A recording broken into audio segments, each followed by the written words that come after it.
এই ভিডিঅ'টো মই হিমন্ত বিশ্ব শৰ্মা ডাঙৰীয়াক উদ্দেশ্যি বনাইছোঁ ডিৰেক্টলি। আজি কেইদিনমান আগত জুবিনদাৰ ন্যায়ৰ কাৰণে আন্দোলন কৰাৰ কাৰণে আমাক ভুৱা কেছত আপোনালোকে কেছ ৰেজিষ্টাৰ কৰিলে, লকআপৰ ভিতৰত সোমাই থ'লে। আমি হেনো ভুৱা অনুৰাগী, দুষ্ট চক্ৰ।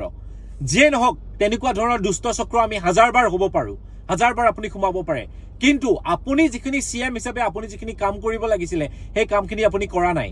আজি আপুনি যি ধৰণে এই কেছটো ডাইভাৰ্ট কৰিব চেষ্টা কৰি আছে, আপুনি কাৰ গাৰ্লফ্ৰেণ্ড কাৰ তাত ৰাতি 10টা 11টালৈকে পাৰ্টি কৰিছিলে, কাৰ তিৰোতা কাৰ তাত গৈছিলে, এইবিলাকৰ ক্ষেত্ৰত এজন CM হিচাপে আপুনি সেইটো কৰিব নালাগিছিলে। এইবিলাক কাম আপোনাৰ নহয়। কিন্তু আপুনি কিহত ব্যস্ত আছে?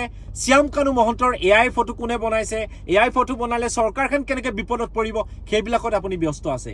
আপুনি কেইদিনমান আগত নিজে ক'লে যে আমাৰ জুবিনদাক হত্যা কৰা হৈছে, কিন্তু আজি হত্যাকাৰী কৈ? আজি হত্যাকাৰী এতিয়াও তেনেকৈ আছে। আপোনাৰ নিচিনা এজন CM থাকোঁতে হিমন্ত বিশ্ব শৰ্মা, যিজন শক্তিশালী নেতা বুলি নিজকে ভাবে, তেওঁ থাকোঁতে আজি হত্যাকাৰী মুকলি আকাশৰ তলত ঘূৰি আছে। গতিকে আমাৰ অসমবাসীক ন্যায় দিয়ক। এইবিলাক যে ৰাজনীতি কৰি আছে, অভদ্ৰ ৰাজনীতি কৰি আছে, এই অভদ্ৰ ৰাজনীতিবিলাক বন্ধ হ'ব লাগে। আমি অসমবাসীয়ে চিম্পল কথা বিচাৰিছোঁ, ন্যায় বিচাৰিছোঁ। আমাৰ যিহেতু আমি যাক ভগৱান বুলি ভাবিছিলোঁ, সেই ভগৱানজনক মাৰিলে, সেই হত্যা কৰিলে, আপোনাৰ মুখেৰে আপুনি নিজে কৈছিলে। গতিকে আমি বিচাৰিছোঁ ন্যায়। কাৰ ঘৰত কোন ছোৱালী গৈছিলে, কাৰ গাৰ্লফ্ৰেণ্ড কি কৈছিলে, আমাৰ অসমক দৰকাৰ নাই।